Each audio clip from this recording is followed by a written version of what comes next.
बिहार ने एक मिसाल पेश की है। इस मिसाल के तहत और राज्यों में भी जो है इसकी मांग जो है बढ़ रही है। जो गरीब जो है शिक्षा से वंचित है, चिकित्सा से वंचित है, ऐसे लोगों को चिन्हित किया गया है।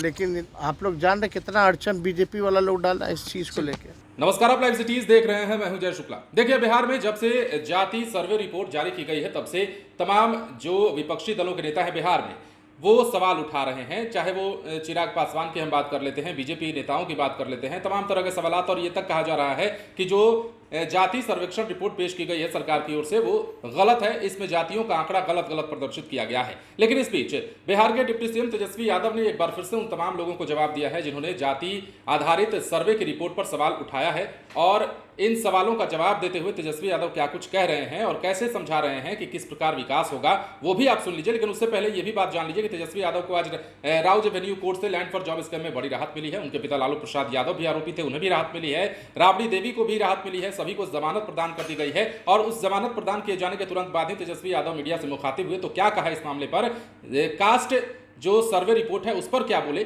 सुन लीजिए। तो जातीय जनगणना के बाद क्या बिहार की राजनीति की दिशा और दशा बदलेगी, कुछ आपको लगता है? नहीं, देश की और ये तो इंडिया अलायंस जो है लगातार मांग भी कर रहा है कि भाई जातीय जनगणना जो है पूरे देश में होना चाहिए।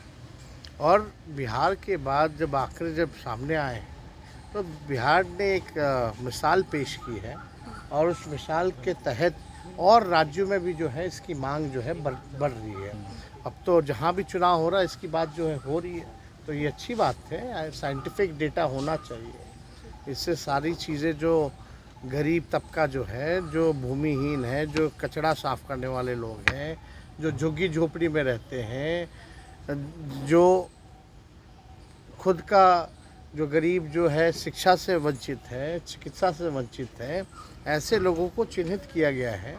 तो उसी हिसाब से सरकार को उनके लिए योजनाओं बनाने में काफ़ी सहूलियत होगी। तो इससे किसी का नुकसान थोड़ी नहीं है। तो बिहार हित में हुआ और देश में होगा तो देश हित में होगा। लेकिन आप लोग जान रहे कितना अड़चन बीजेपी वाला लोग डाला इस चीज़ को लेकर।